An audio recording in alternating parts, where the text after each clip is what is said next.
안녕하십니까. 4월 6일 마감 시황 방송을 시작하겠습니다. 먼저 잔고부터 살펴보겠습니다. 오늘 잔고는 1463만원입니다. 와, 정말 4월 달에는 그 1463만원요.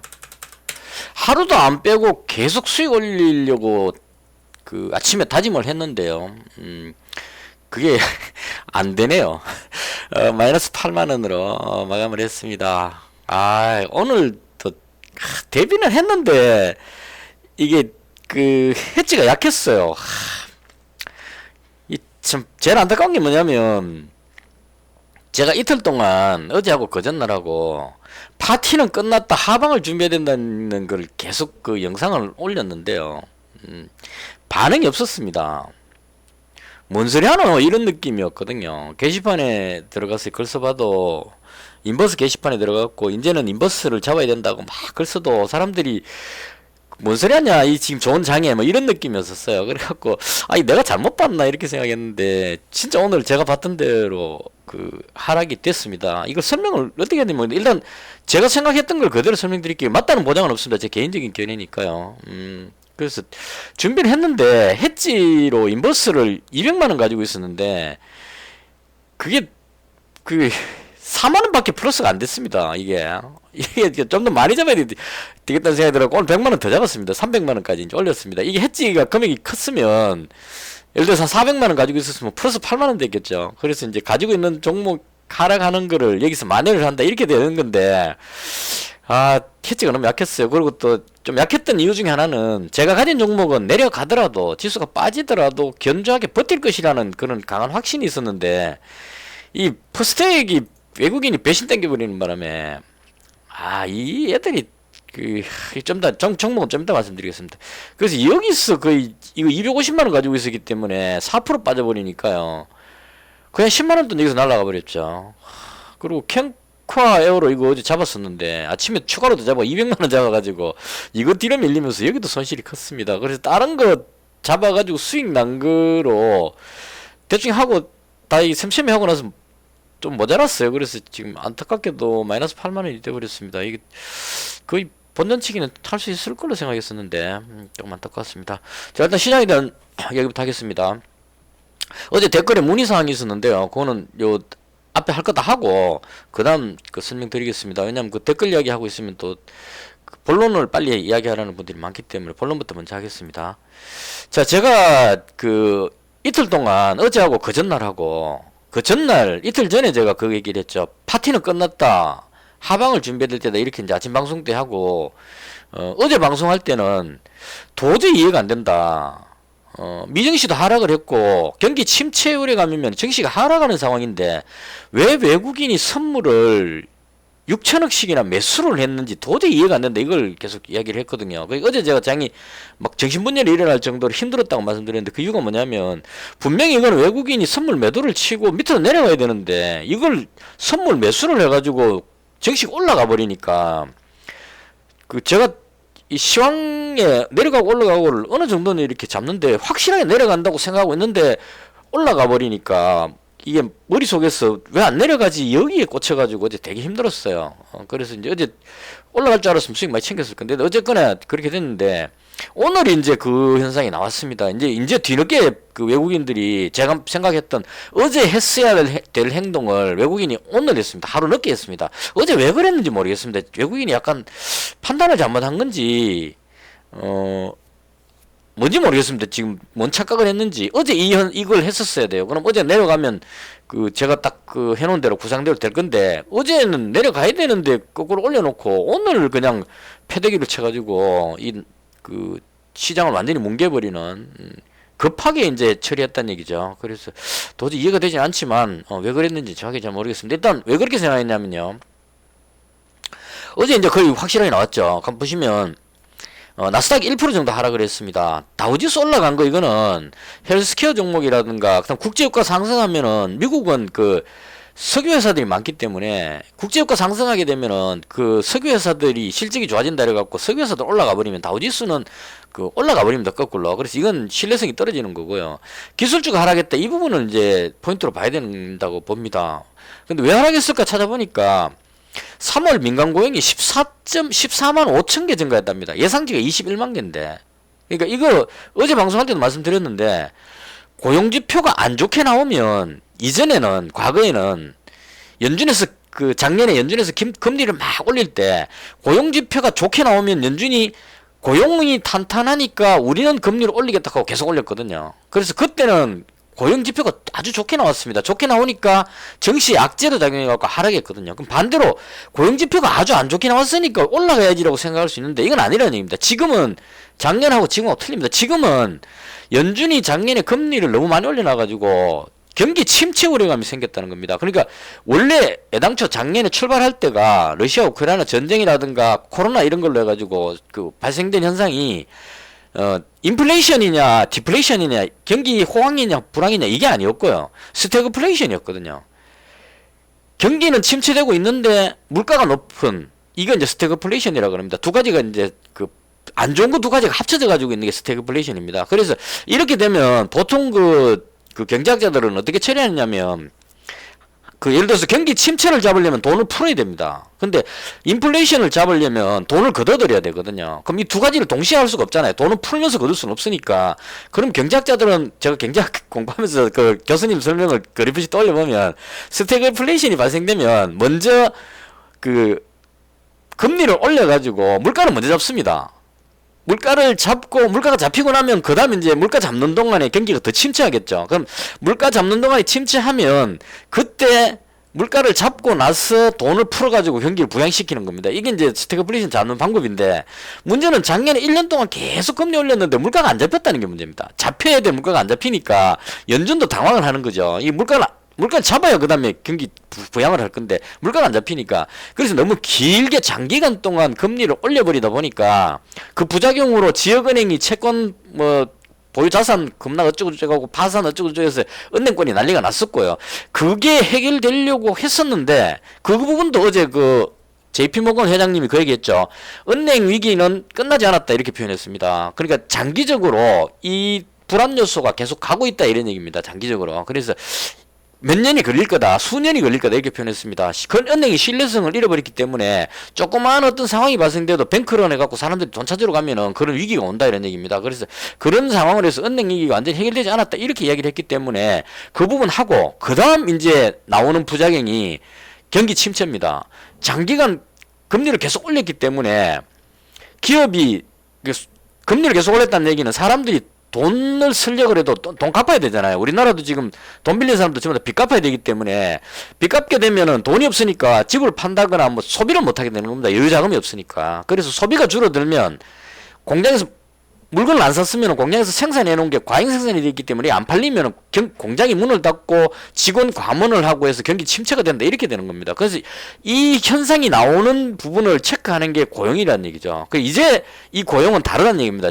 그 작년에 고용이 좋게 나왔을 때는 고용이 좋게 나와서 악재였는데 지금은 고용이 안 좋게 나오니까 또 악재라고 이야기하면 왜 무슨 소리 하냐 이렇게 될 수 있는데 지금의 고용이 안 좋다는 거는 경기 침체가 돼갖고 기업이 생산 활동이 제대로 안 돼가지고 감원을 자꾸 시킨다는 겁니다. 직원 못 뽑죠. 공장을 계속 돌릴 수가 없으니까. 예를 들어 삼성 반도체가 반도체 재고가 지금 엄청나게 쌓여있습니다. 그럼 이거 계속 돌릴 수가 없잖아요. 그럼 멈춰놓고 직원들을 뭐 휴직을 시키든 어쨌든 감원을 해야 되는 겁니다. 그럼 이게 고용지표에 나온다는 얘기입니다. 그래서 이 고용지표가 안 좋게 나와버리면 경기 침체가 바로 눈앞에 왔구나라고 사람들이 생각해버린다는 거죠. 너무 긴 시간 동안 금리를 올렸기 때문에 이걸 내가 전문가는 아닌데 왜 이렇게 열변을 타는지 모르겠는데 일단 제가 생각하는 건 그렇습니다. 그래서 그 고용이 안 좋게 나와버리니까 이게 안 좋게 나오면 이제 그 고용 보고서 나오고 이러면 또 안 좋게 나오겠죠. 당연히 이게 안 좋았으니까 뒤에도 안 좋을 겁니다. 이전에 나왔던 뭔가 또 그것도 별로 안 좋았어요. 고용 쪽에. 그럼 이제는 고용이 안 좋게 나왔다 그러면 경기 침체로 해석을 해버린다는 겁니다. 연준에서 금리를 안 올릴 것이다 라고 생각하는 게 아니고 연준에서 금리를 안 올리잖아요. 지금 은행 때문에 못 올리니까 연준 금리는 안 올리는데 그쪽에 대한 호재성은 없어져 버렸지. 안 올릴 거니까 어차피. 근데 이게 경기 침체로 작용하니까 이제 경기 침체되는 부분을 어떻게 해결할 것이냐. 금리를 낮춰가 돈을 풀려고 하니까 아직까지 물가는 안 잡혔고 이제 연준이 억수로 머리 아프게 됐다 이런 얘기입니다. 그래서 이 부분으로 인해서 경기 침체가 된다는 얘기는 주가가 경기 침체가 어저께 말씀드렸죠. 증시에서 가장 큰 악재는 전쟁이고요. 3차 대전 일어나면 다 팔고 떠야 됩니다. 금을 사야 되겠죠. 그 다음으로 나오는 게 경기 침체입니다. 경기 침체는 증시의 엄청난 악재입니다. 여기서 돈을 풀어주면 괜찮은데 돈을 못 푸는 경기 침체는 기업이 장사 안 된다는 얘기이기 때문에 증시의 가장 큰 악재라는 얘기죠. 그래서 이 부분으로 인해서 시장이 안 좋을 것이다라고 제가 이틀 전에 말씀드렸는데 계속 올라가는 바람에 이게 왜 안 내려오느냐고 이제 막 하소연을 했었습니다. 어제 방송할 때까지. 이건 오늘 이제 제대로 나왔는데요. 여기서 이제 좀 주의해 봐야 될 게 제가 좀 염려하는 부분이 환율이 지금 1318원입니다. 대충 그 달러 인덱스 이런 걸 제가 수치를 정확히 모르겠지만 금 가격이 2030달러까지 올라간 걸로 봐서 달러 가치가 하락했다고 보는 게 맞을 것 같거든요. 근데 달러 가치가 하락했으면 원화 가치가 올라가야 되기 때문에 이게 1300원 밑으로 내려와야 된다는 얘기예요.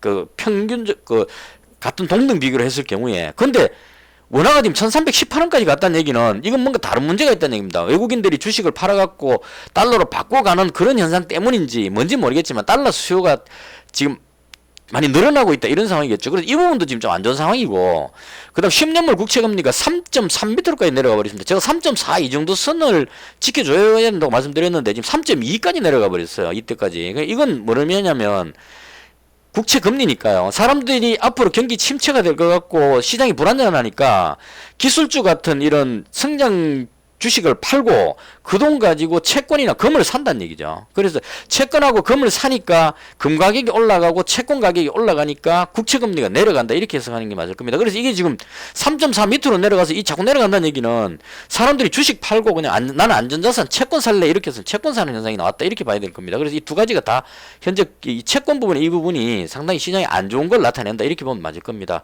그래서 이렇게 해서 오늘 시장이 무너지는 부분에 대해서는 어느 정도 제가 생각했던 거하고 일치를 하니까요. 오늘 그 하락하는데 가장 큰 역할을 했던 거는 외국인이 선물 매도입니다. 어제 6천억 매수했다가 오늘 2조를 매도를 해버렸어요. 그러니까 제가 이걸 계속 집계를 내고 있는데요. 하도 이해가 안 돼가지고 어제 또 집계를 내봤는데 어제까지입니다. 4월 5일까지 외국인이 선물을 5천억을 매수를 하고 있다는 얘기죠. 이건 왜 안 되느냐 하면 외국인이 지금 거래소 주식을 올려 들어와가지고 작년 후반부터인가 해서 계속 사갖고 지금 뭐 3조인지 뭐 하여튼 3조인가? 하여튼 엄청나게 많이 국내 증식을 가지고 있는 상태입니다. 외국인이 매수하고 많이 가지고 있는 상태인데 요즘 조금씩 팔아갖고 줄긴 했지만 아직까지 가지고 있는 상태인데 주식을 많이 가지고 있는 상태에서 지수가 급락하면 손실을 보기 때문에요. 그 가지고 있는 주식을 해지하는 차원에서 선물 매도를 가지고 있어야 된다는 얘기입니다. 지난번에 좀 얼마 전에 그 위기 상황이 느껴졌을 때, 은행 위기 생겼을 때 외국인이 했던 동작이 선물을 1조 4천억 매도를 했거든요. 하루 만에. 이게 정상입니다. 그러니까 어제 1조 4천억을 매도를 했어야 되는데 어제 거꾸로 6,700억을 매수해가지고 선물 잔고가 5천억이 플러스가 돼버린 겁니다. 그래서 이걸 이제 다시 원래대로 위험 관리를 하려면 해치하려면 1조 4천억을 매도해야 되니까요. 지금 5천억 플러스 갖고 있으니까 대충 산술적으로 오늘 1조 9천억을 매도했으니까 지금 가지고 있는 게 계산해보면 여기다 넣어보면 되겠죠. 이거 뭐 넣어보면 맞을 겁니다. 여기다가 1조 9천억을 한번 넣어볼게요.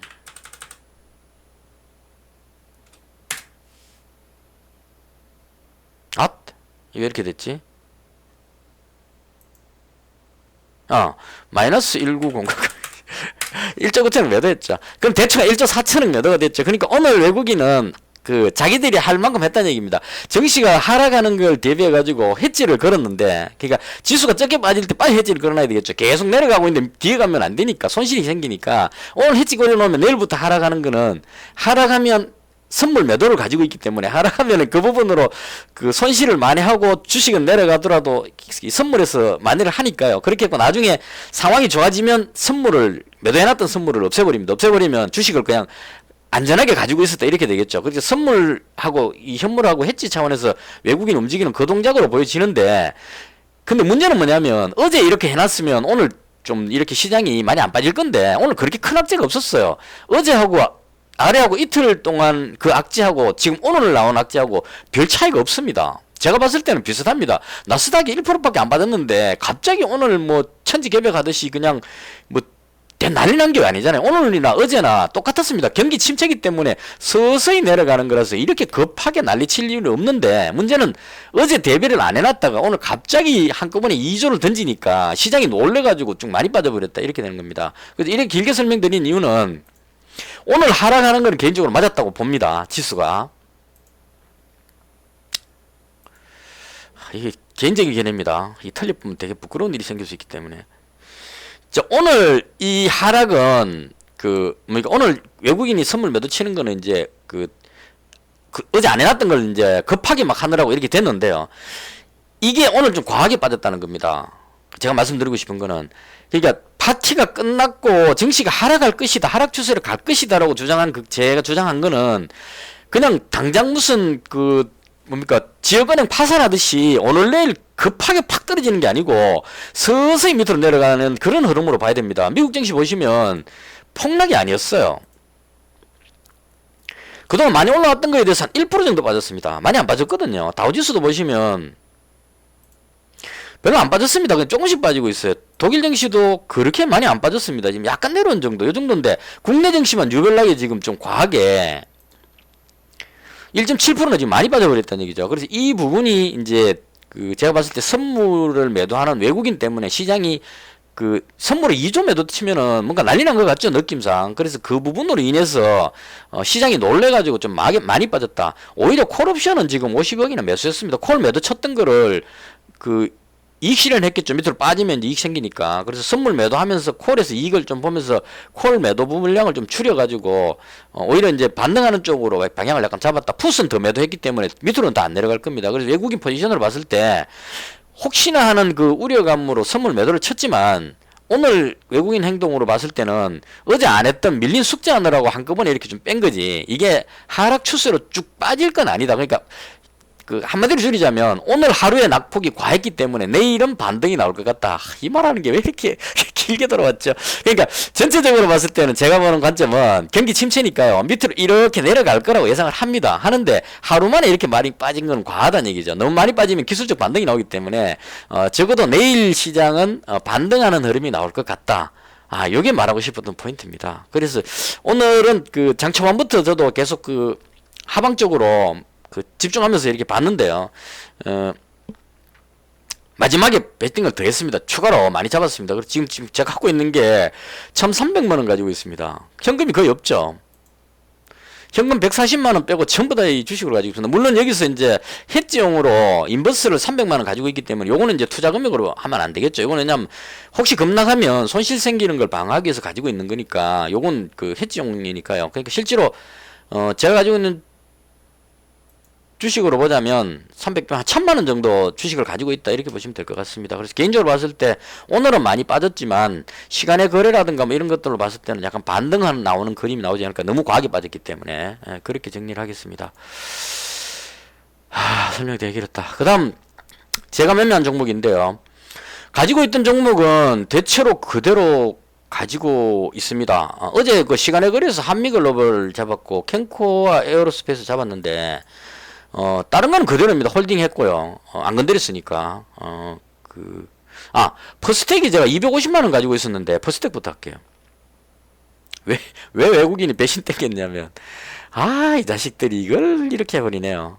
아침에 팔 때 좀 조심했어야 되는데, 이 털어먹은 거거든요. 그래서 이게 왜 문제가 되냐면, 62만 주를 팔아버렸어요. 이러면 안 되거든. 왜냐면은, 여기서부터 지금 산 거 보면, 10만 주, 30, 40, 50, 60. 거의 지금 여기서부터 여기까지 샀는 거를 하루만 다 팔아먹어버렸죠. 이걸 어디서 샀느냐 하면 여기서 샀거든요. 여기서부터 쭉 사가 올라왔는데, 오늘 여기서 팔아먹어버린 겁니다. 그러니까 외국인이 오늘 현물을 4,800원 매도했는데, 이 퍼스텍이 이게 나빴으라기보다는 현물을 좀 던져야 된다는 얘기죠. 그러니까 현물을 던져야 되는 상황인데 이익 나 있는 걸 팔기죠. 당연히 손실 본 거 팔면은 손실이 더 커져 버리니까, 이 종목 같은 경우는 여기서부터 매수했으니까 매수 단가가 여기라고 치고 여기서부터 팔면 이익 실현했다, 이렇게 보면 되겠죠. 여기서부터 샀을 겁니다, 외국인이. 그래서 이익 실현하면서 팔아버렸는데, 이게 이제 치명적이죠. 기관은 뒤늦게 이제 따라 사고 있는데, 이게 이제 이렇게 돼버리면 외국인이 매수하고 있다는 이 느낌이 사라져 버린다는 겁니다. 투자자들이 여기서 이제 저도 확실하게 홀딩하면서 자신 있었던 게, 외국인이 계속 사고 있는데 뭐 이랬는데 지금 이만큼 팔아버리니까 샀는 거 다 팔아버렸는데 뭐 이렇게 되면 투자 심리가 다시 바뀌어 버린다는 얘기입니다. 그래서 재료가 좋은 건 아니니까요. 퍼스텍이 좋은 방산 관련주의 좋은 점 이런 건 그대로 있기 때문에 그 재료는 살아 있는데 외국인 매도로 인해서 투자 심리가 좀 악화됐다, 이렇게 보는 게 맞을 겁니다. 시간에 한번 볼까요? 뭐 거의 뭐 팔 만큼 팔았다 이렇게 보면 되겠네요. 대충 그 정도 됐다 이렇게 보면 될 것 같습니다. 그래서 요거는 제가 250만 원 가지고 있다 50만 원 줄였습니다. 저도 외국인 파니까 쟁달을 줄였습니다. 이거 아직까지 수익이 한 8%나 있는 상태인데요. 200만 원 정도는 그래도 가져가 봐야 되지 않을까. 적어도 팔더라도 내일 올라갈 때 반등할 때 팔겠다. 아니, 그리고 내일은 좀 가능성이 있죠. 왜냐하면 주말 앞두고 북한에서 뭔 짓을 할지 모르니까 이런 의미로 전쟁 관련주는 괜찮지 않을까. 그리고 방산 관련주들이 대체로 지금 그 하나 에어로스페이스 지금 안 내려오고 계속 올라가고 있죠. 이런 흐름을 봤을 때 K방산 이쪽으로 해서 재료가 계속 살아있지 않을까 그렇게 봅니다. 그래서 손실 보더라도 요 정도는 뭐 비중을 줄여놨으니까요. 제가 좀 불안하다 싶으면 항상 하는 게 비중을 줄여놓습니다. 이 정도는 내려가도 안 팔겠다 이런 마인드로 많이 가지고 있으면 손절해야 되기 때문에 200만 줄여놓으면 내려가더라도 이 정도 선까지 내려가도 손실이 안 생기거든요. 그래서 이제 이거 벌어난 게 있기 때문에 그래서 이제 좀 비중을 줄여놨다 이렇게 설명을 드리고요. 현재 200만 원 가지고 있는 상태입니다.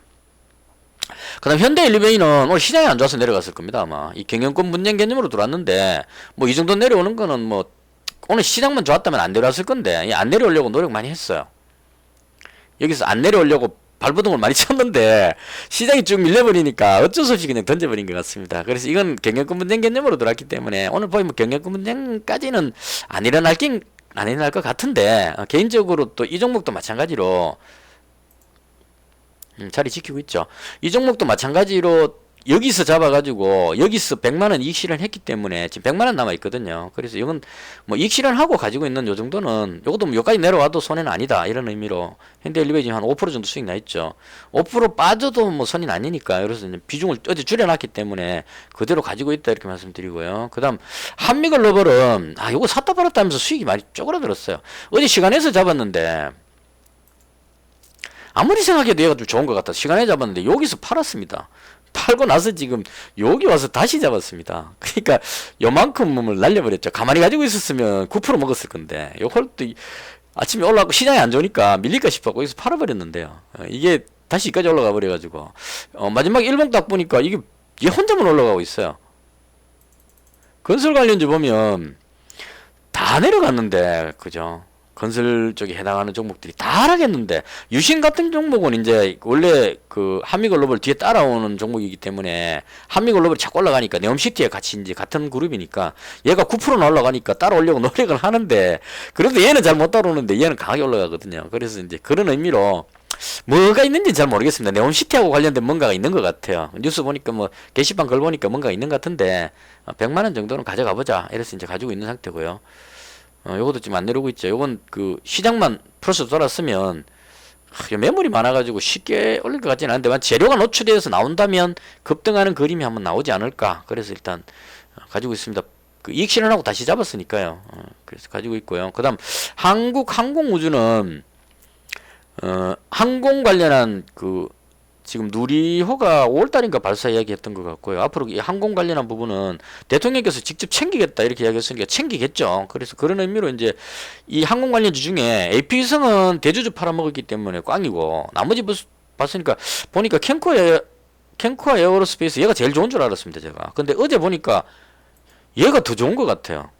적게 밀리죠. 그래서 얘를 어제 100만원 잡았는데 오늘 시간에 걸려서 100만원을 더 잡았습니다. 한국항공우주. 그러니까 장 끝날 때쯤 돼가지고 오늘 낙폭이 좀 많이 됐기 때문에 낙폭 과대로 반등 나올 걸로 생각해가지고 뭘 잡으려고 막 이제 고민하다 보니까 그 다들 불안해 보여가지고 그나마 이렇게 살아있는 종목 그 빠져도 크게 위험하지 않을 종목을 이제 잡자 해서 한국항공우주를 100만원 더 잡았습니다. 그래서 현재 200만원 가지고 있는 상태고요. 그 다음 그 캠코아 에어로스페이스 이 종목은 어제 시간에 걸려서 잡았습니다. 그건 좋았는데 아침에 쭉 밀어버려갖고 여기선가 추가로 더 잡았어요. 이거 잡았는 금액이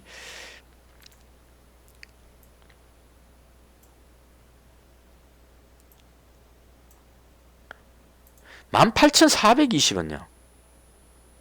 네, 여기 그렇죠. 그러니까 이 너무 많이 빠지길래 여기서 이제 올라갈 줄 알고 여기서 18,420원에 더 잡았어요. 더 잡았는데 뒤로 더 밀리게 또 더 잡았을 겁니다 아마.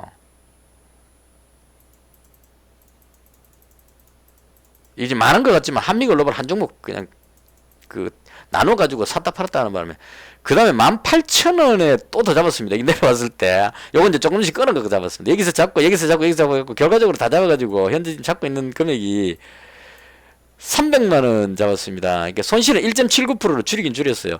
여기 갖고 있다가 이 금액이겠죠. 시간에 했으니까 여기서 잡고 있다가 여기서 한번 잡고 그 다음 여기서 잡고 해가지고 이제 여기 왔으니까 이 부분에 대한 손실 부분으로서 한 1.79% 손실이 나 있는 상태고 요건 한 300만원 정도 가지고 있습니다. 요건 좋아는 보이는데 개인적으로 봤을 때 턴어라운드라서 좋게는 보이는데 이게 꼬리 달고 있는 게 이게 지금 상당히 전부 다 꼬리 달고 있죠. 그러니까 이 세력들이 쭉 눌렀다가 당겼다가 이걸 계속 하는 것 같아요. 분봉으로 보시면 마지막에도 쭉 뺐다가 싹 당겨 올려버리고 이런 식으로. 오늘도 마찬가지입니다. 계속 눌러가지고 여기서 다 손절시켜놓고 들어올리는 이런 식으로 흐름이 나옵니다. 이게 또 내일도 어떤 일이 생길지 모릅니다. 던졌다 올렸다 계속 하기 때문에 지금은 이제 대충 안정을 찾는 것 같습니다. 마지막엔 또 급하게 올라오느라고 이 420원까지 당겼다가 처리가 됐거든요. 그래서 어쨌거나 하다 보니까 얘는 300만원 가지고 있는 상태고요. 그 다음 이제 마지막에 그 비중을 조금만 늘리자 싶어갖고 고민하다가 제일 괜찮은 종목이 뭘까 이렇게 고민하다가 잡은 게 그겁니다. 덕양산업입니다. 덕양산업은 자동차 부품주 중에 이 올라가는 그림이 가장 좋았고요. 이게 뭐 여러 가지로 재료도 괜찮은 것 같고 단지 이제 단기간에 많이 올라왔기 때문에 조정을 받고 있는 것 같고 오늘은 올리려고 좀 이렇게 폼을 잡은 것 같았는데 시장이 밀리니까 그냥 뭐 다음에 하자 이런 의미로 그냥 살짝 밀린 것 같습니다. 그래서 일단은 요거 100만원 이렇게 해서 여러분들이 하나 둘 셋 넷 다섯 종목 하나 둘 셋 넷 다섯 종목 하나 둘 셋 넷 다섯 종목 하고 이 인버스는 그 헤지용으로 이건 아마 하락할 겁니다. 하락하겠죠. 이건 왜냐면 지금 미국 선물지수가 장중에 많이 하락해 있다가 지금 낙폭을 많이 줄였습니다. 그래서 이제 그 지금쯤 되면 사람들이 이거 너무 많이 팔아붙구나 이래갖고 이제 도로 살려고 하겠죠. 그러니까 인버스 들어온 사람 입장에서는 이제 지수가 급락할 줄 알고 인버스를 막 샀는데 사고 보니까 미국 지수가 안 빠지는 것 같은 느낌이 들면 이제 여기서 너무 과하게 샀는가 이런 생각이 들 겁니다. 여기까지 와버렸기 때문에 여기서 막 샀겠죠. 사람들이 이제 난리 나는 줄 알고. 근데 분위기가 미국 선물 지수가 별로 안 빠져버립니다. 안 빠져버리니까 이게 너무 과하게 높은 데서 샀나 싶어 그냥 팔고 싶은 생각이 들 겁니다. 그럼 뒤로 좀 밀리겠죠. 그래서 일단 저 같은 경우는 여기서 200만원 가지고 있었기 때문에 여기서 100만원 추가해도 단가가 평균 단가가 아래쪽이니까요. 지금 1.36% 플러스 나 있습니다. 그러니까 2,840원 정도에 잡아 있는 상태니까 제가 가진 금액이 대충 한 여기 정도가 매수가기 때문에 뭐 내려와도 크게 지장은 없을 겁니다. 그래서 이건 이제 뒤에 따라 들어온 사람들이 손절하려고 하는 그런 모션이 아닌가 싶습니다. 대충 이렇게 됐고 그리고 오늘 코스닥은 별로 안 빠졌습니다. 0.78%밖에 안 빠졌는데요. 보다가 또 웃음이 좀 났는데 이 참 개인들의 2차전지 사랑은 정말 대단합니다. 이게 왜 이게 오히려 좋았느냐 하면 개인 입장에서는 좋았을 겁니다. 왜냐면은 다른 종목 다 빠지는데 지금 보시면은 로봇도 지금 급추락이죠. 다 빠지고 있죠. 대다수가.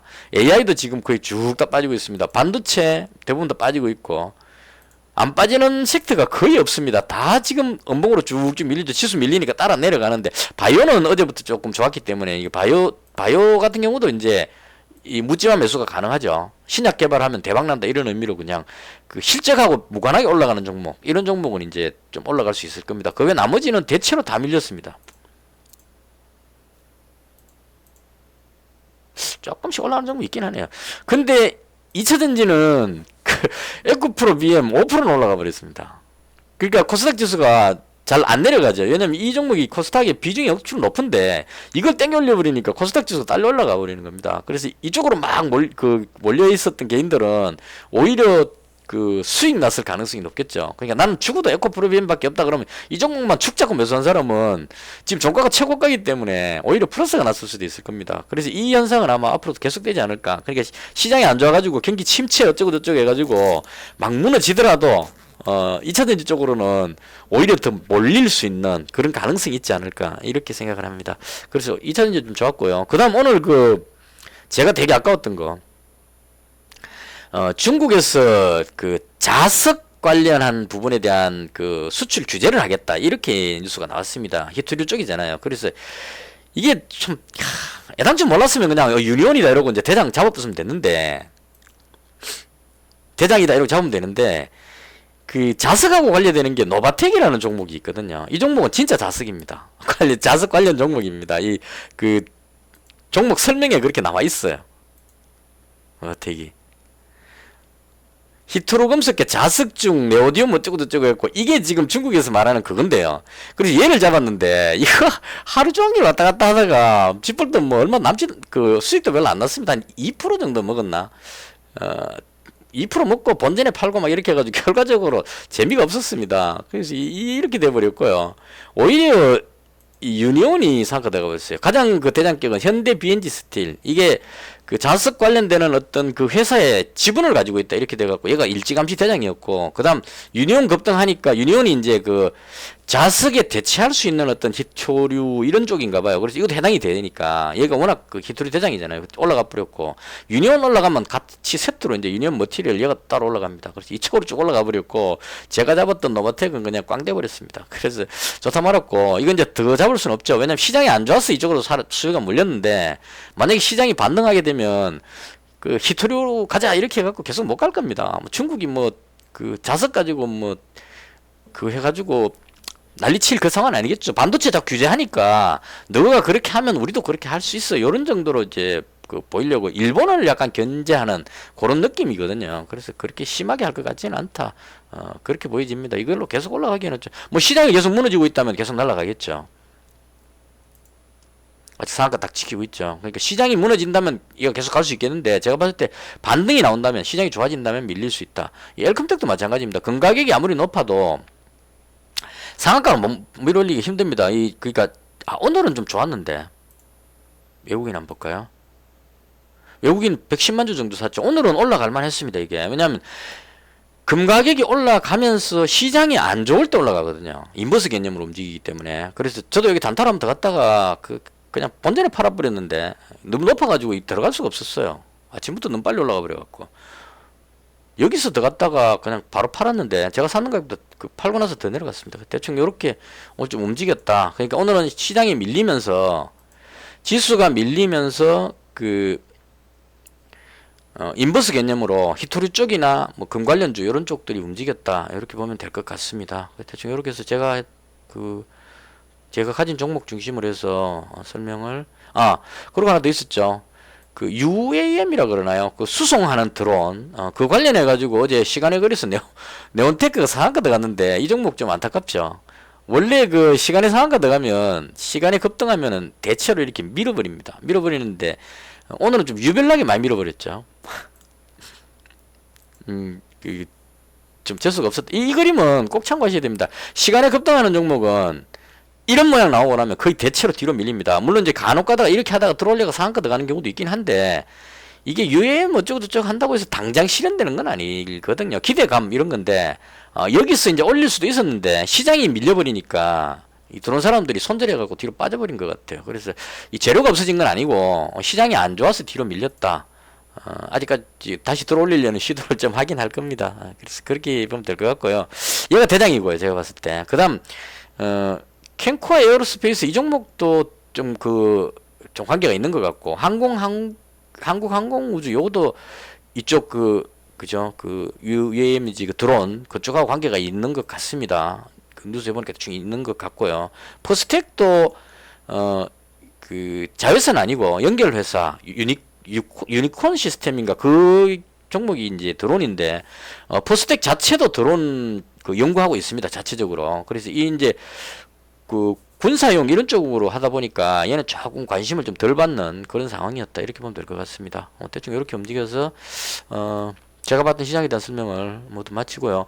혹시 뭐 다른 질문이 있으시면 댓글에 남겨놓으시면 제가 내일 방송할 때 아침 방송은 바빠서 안 되고요. 저녁 방송할 때 설명드리도록 하겠습니다.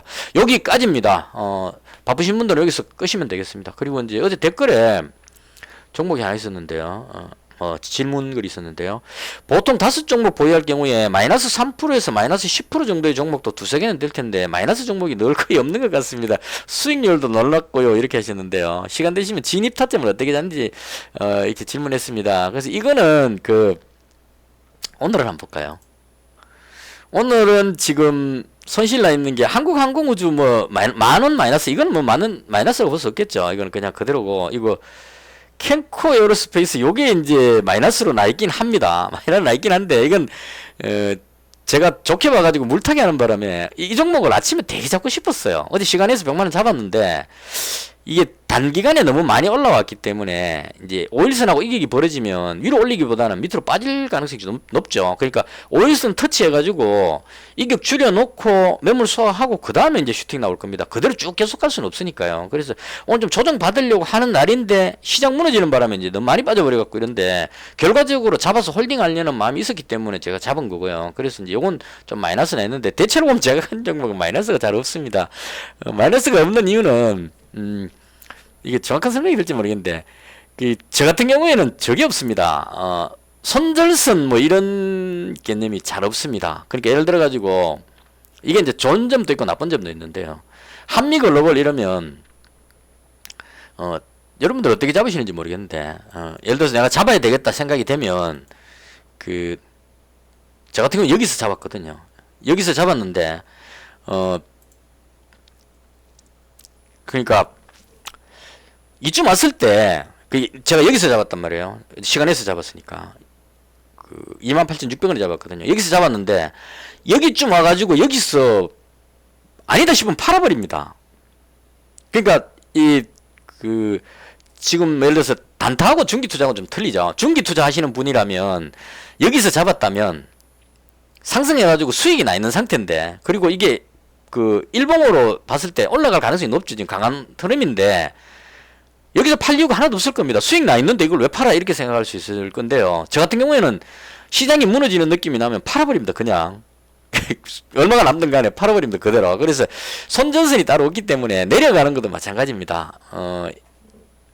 예를 들어서 뭐 퍼스텍이다 이러면 제가 쭉 내려오잖아요. 그러면 제가 지금 이 종목을 평균 단가가 3,380원입니다. 여 밑에 있죠. 지금 이게 어디냐면 3,380원이니까 제 평균 단가가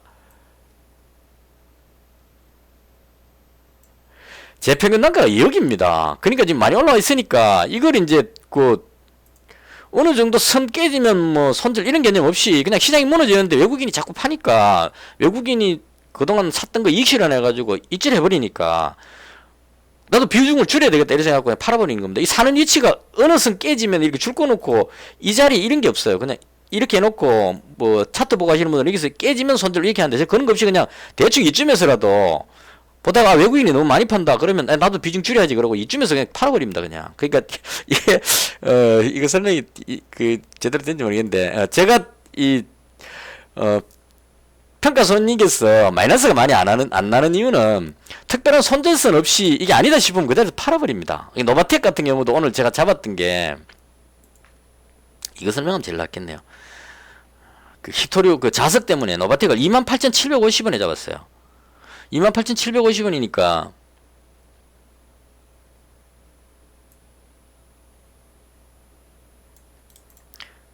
제가 잡은 가격이 이 가격입니다. 그러니까 쭉 내려왔다가 돌릴 때 여기서 잡았습니다. 잡았으니까 지금 여기서 손절할 이유가 하나도 없죠.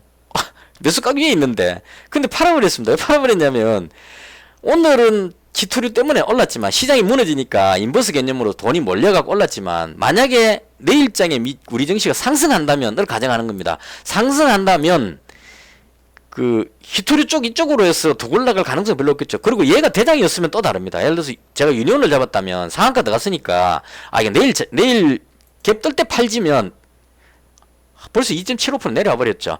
그러니까 이런 현상이 생긴다는 겁니다. 그러니까 이게 유니온이 지금 내려오는 거는 미국 선물 지수가 상승해 버리니까요. 내일 우리나라 증시가 이게 너무 많이 빠졌다, 반등할 것 같다 싶으면 증시가 상승하면은 히토류가 올라갈 이유가 없습니다. 30% 올라간데 더 올라간다, 이건 오바죠. 그럼 오늘 너무 많이 올랐으니까 팔자 이랬고 내려가 버리게 되는 이런 현상입니다. 그러니까 대장이라도 이런데 하물며 이 노바텍 같은 종목은 얘는 또 이건 또 엄청난 혼란이네요.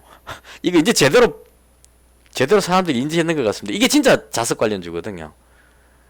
29,350원이니까 아깝다. 여기네요. 그렇다 하더라도 아깝긴 하지만 제가 잡은 가격보다 위에 있었으니까 그냥 가지고 있었으면 올라가겠지라고 볼 수는 있겠지만, 그렇다 하더라도 제가 말씀드리고 싶은 요지는,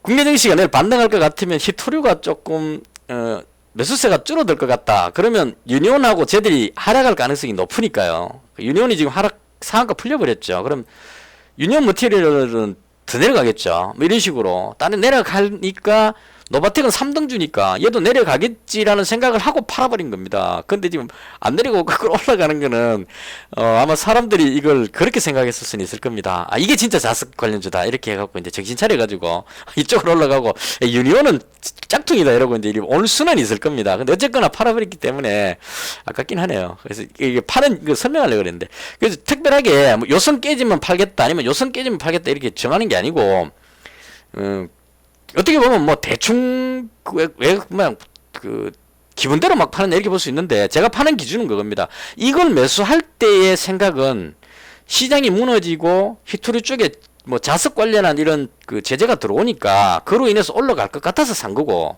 오늘 시장이 계속 무너졌기 때문에 가지고 있었던 거고요. 근데 마지막에 팔아버린 거는 시장이 너무 과해갖고 내일 반등 나오면 오히려 히토리 쪽은 내려올 가능성이 있겠다 싶어갖고 그냥 팔아버리는 겁니다. 그래서 이렇게 되기 때문에 하락해가 마이너스 날 틈이 잘 없죠. 아니면 그냥 조금 남기고도 팔아버리고, 많이 빠져도 파는 것 같으면 계속 팔아버리니까, 그래서 아마 여기에 마이너스 난 건 잘 없을 겁니다. 제가 생각하는 캠코 이런 종목은 이제 가지고 있는 거는, 이 종목은 턴어라운드 종목이라서, 그래서 오늘 기관이 많이 팔아가지고 지금 밀리긴 했는데요. 다른 것보다 이 실적이 깔끔하더라고요. 지금 2020년도 보시면 매출이 딱 올랐는 것도 있고, 영업이익이 엄청난 손실 보고 있다가 수익 전환했죠. 순이익도 순이익 전환했죠. 그러니까 턴어라운드가 확실하다는 얘기입니다. 뭐 부채비율, 유보율은 뭐 그렇게 좋진 않지만 그래도 뭐 망하는 느낌은 아니고, 그 다음 원래 예상을 보면 매출이 껑충 뛰고 영업이익이 또 껑충 뜁니다. 순이익도 껑충 뛰고, 예상이죠. 이 회사에서 이야기하는 예상입니다. 그러니까 턴어라운드 하고 나서 이제 본격적으로 돈 벌어보려고 한다라는 회사인데, 정부에서 윤석열 대통령이 우주항공청은 내가 직접 챙기겠다 이렇게 하겠단 말이에요. 대통령이 직접 챙겨가지고 나로 발사하면, 그리고 좋게 봤던 게 이 주요 제품 매출 구성에 보면 여기 이게 나온다고요. 우주 발사체 이게 나온단 말입니다. 그러니까 우주 발사체의 부품을 직접 공급하는 회사 이렇게 되니까 너무 예뻐 보이는 겁니다. 그래서 이제 한 종목에 300만 원이니까 니는 그냥 내가 먹고 죽더라도 300만 원 그냥 이 정도면 뭐 먹고 죽자 이런 의미로 그냥 잡은 겁니다. 이게 내려와갖고 이게 이제 이렇게 잡으면 이 종목이 만약 내일 더 빠져도 안 팝니다. 제가 이 정도 빠져도 비중을 줄일 수는 있어요. 손실이 너무 크지만 안 되니까 300만 원에서 비중을 줄일 수는 있는데 이 종목은 끝까지 안 팔 겁니다. 왜냐하면 이 재료가 살아있는데 누리호 발사할 때까지는 죽어도 가져가야 된다 이런 생각이니까 무너져도 버틴다 이런 의미로 보면 됩니다. 그래서 제가 매매하는 매수하고 매도하는 타이밍이 차이가 나기 때문에 여기서 아마 이 손실 나는 이 부분이 조금 하지 않나 이런 생각이 들고요. 그 다음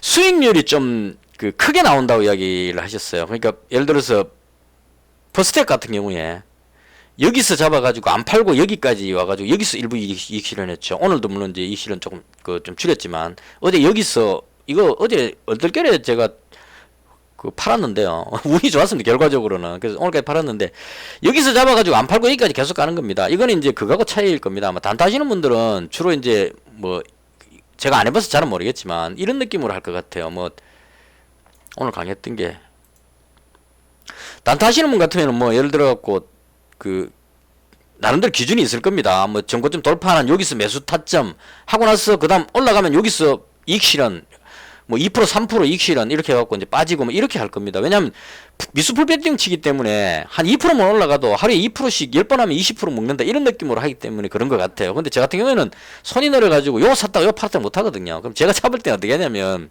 일봉을 보고, 이건 제가 그 안 잡은 거니까 빼고, 예를 들어서 퍼스텍 같으면 여기서부터 잡기 시작했습니다. 여기서. 그러니까 이 종목이 실적도 좋게 나왔고 전망도 좋고 K방역 뭐 수주 잔량이 1조 몇천억 하는데 이건 너무 많이 내려왔다 이런 생각이 들어갖고 여기서부터 잡기 시작했습니다. 잡고 내려왔을 때 또 잡고 여기서 또 잡았죠. 이렇게 해서 300만 원을 잡았거든요. 요렇게 돌 동안에.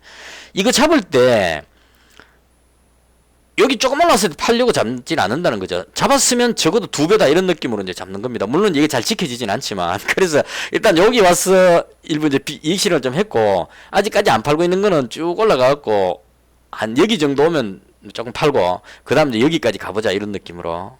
근데 여기다가 또 이 종목은 또 전쟁 관련주기 때문에 북한에서 핵 실험하면 또 갑자기 껑충 뜰 수도 있거든요. 뭐 그런 의미로.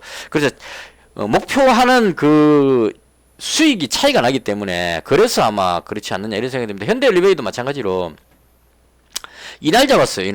이날 왜 잡았냐면 전고점 부분을 밀고 올라가 버렸거든요. 보통 전고점에 부딪히면 내려와야 되는 게 정상인데 이 경영권 분쟁이 있는 줄도 몰랐습니다. 몰랐고 이거 제가 잡은 건 왜 잡았냐면 사실은 조금만 더 할게요. 너무 길다. 네옴시티 관련해 가지고 한미 글로벌이 급등했는 날이 있었어요. 이 진짜 이런 이야기하면 밤새도록해도 지금 막 이날입니다. 이날 3월 30일인데요. 한미글로벌이 급등했습니다. 근데 아무도 이유를 몰랐어요. 왜 올라갔는지. 시간에까지만 올라갔기 때문에. 근데 그 다음날 뚝 떨어져가지고 이제 이런 상황이 생겼는데 그날 게시판에 글 중에 여기 3월 31일이죠. 그날 장 끝나고 게시판 글 중에 뭐가 있었냐면 네이버가 네이버 그게 로봇으로 뭐 엘리베이터 태워가지고 올라가고 하는 뭐 이런 건물에 최첨단 시스템 이거는 네이버도 로봇 회사하고 연결돼갖고 뭘 하는 것 같아요. 그걸 해갖고 사우디 네옴시티에 공급 계약을 추진 중이다 이게 나왔습니다. 그래서 거기서 제가 뭘 봤냐면 로봇가 엘리베이터를 타고 올라가고 오려면 엘리베이터하고 이게 그게 되잖아요. 인공지능으로 연결이 돼가지고 로봇 가면은 얘가 몇 층 내릴지 이런 거를 엘리베이터가 최상으로 제가 이번에 결혼식 때문에 그 네이버 사옥 가봤는데요. 엘리베이터 누르면 그 중에 가장 가까이 빨리 올 수 있는 게 제일 먼저 도착합니다. 보통 우리가 서가지고 누르면 그걸 내가 기다려야 되는데 버튼 딱 누르면 인공지능으로 계산해가지고요. 이게 상당히 어렵다 하더라고요. 우리 아들이 공대 다니는데 이게 그냥 누르면 제일 가까운 거 오면 안 되나 이렇게 싶지만 이걸 프로그램적으로 해가지고 이게 가장 확률 효율적으로 가까이 있는 게 올라오는 시간 단축할 수 있는 이거 끌어올리는 게 쉽지가 않답니다. 그래서 그렇게 해갖고 엘리베이터가 탁 올라옵니다. 거기에. 그래서 이런 식으로 해서 로봇이 엘리베이터를 타고 위에 층에 갖고 물건 배달하고 이런 시스템인 것 같아요. 그래서 이게 이제 네옴시티에 들어간다는 기사가 나왔길래 로봇은 이제 네이버에 로봇 뭐간지는 모르니까 엘리베이터를 착안해갖고 제가 이 정보를 들어간 겁니다. 그래서 현대 엘리베이터가 유명하니까 들어왔는데 이게 올라가고 있더라고요. 그래서 이거 저는 이제 그 경영권 분쟁하고 관계없이 들어왔는데 들어오고 보니까 이게 이렇게 올라가고 있었어요. 올라가고 있어서 이 정고점을 왜 뚫고 올라가지 이렇게 해서 여기서 잡은 겁니다. 잡았다가 여기서 100만원 이익 실현하고 지금 100만원 남겨놓은 상태입니다. 이것도 마찬가지죠. 아직까지 안 파는 이유는 이 경영권 분쟁이 아직까지 안 끝났기 때문에 이 아무리 내려오더라도 경영권 분쟁 재료가 살아있으면 그대로 버티자 이런 느낌으로 하고 있습니다. 와 47분 돼버렸다. 대충 이렇게 해서 설명이 된지 모르겠는데요. 아마도 매수하는 타이밍하고 매도하는 타이밍 이런 것들이 제가 단타하시는 분은 잘 모르겠습니다. 이 차트 뭐 5분봉이나 3분봉 빨리 하시는 분 틱 차트 띄워놓고 여기서 이제 나름대로 기준에 맞춰가지고 뭐 여기서 잡든지 아니면 여기서 잡든지 그다음 꺾이면 팔든지 뭐 이런 식으로 해서 하는 것 같은데 저는 이런 거 잘 안 봅니다. 안 보고 그냥 제가 보는 건 딱 이 정도. 최근 들어서 이것도 하는 겁니다. 그전에는 이거 안 했는데 아침에 강하게 올라갔다. 그 다음 내려오면 여기다 줄을 하나 딱 꺼놓고요. 그 다음에 이 줄만 이탈하지 않으면 이 자리는 살아있다 이렇게 보는 겁니다. 그래서 여기는 못 잡았을 겁니다. 왜냐면 9시 40분까지는 제가 매수를 안 하기로 정했기 때문에. 왜냐면 이건 거짓말로 올라갔을 수도 있으니까 빠져볼 수도 있거든요. 그래서 일단은 40분까지 기다리면 9시 40분이 됐죠. 왜냐면 여기거든요. 여기서 이 선만 안 깨지면 기다렸다가 이 선쯤 오면 여기서 매수를 하는 겁니다. 제가 하는 기준은 매수하고 이 선만 안 깨지면 홀딩 해가지고 그 다음에 이익 실현 뭐 이런 식으로 처리를 합니다. 제가 하는 건 이 정도입니다. 근데 이거 외에는 뭐 차트 분봉 띄워놓고 여기서 사야지 여기서 팔아야지 이런 거 없습니다. 그냥 언제든지 여기서도 살 수 있고 여기서도 살 수 있고 여기서도 살 수 있습니다. 왜냐면 이 재료만 살아있다면. 그래서 히토류가 살아있다 그러면 유니온이 맞느냐 아니냐 이거 생각해갖고 그 시점에 들어가는 거지 차트에 요 그림이 됐기 때문에 들어간다 이거 없습니다. 그냥 보고 있다가 유니온이 자석과 관련된 히토류가 맞구나 그러면 그냥 여기서라도 들어가 버립니다. 뭐 이런 식으로. 그래서 매수하는 그 타이밍이 좀 달라서 그렇지 않나 이렇게 생각합니다. 오늘 좀 너무 긴 시간 이야기했고요. 혹시나 추가 질문 있으시면 댓글 주시고요. 너무 길어서 이 올리는데 한참 걸릴 것 같은데 뭐 어쩌다 보니 그렇게 됐습니다. 영상은 여기서 마치겠습니다. 시청해주셔서 대단히 감사합니다.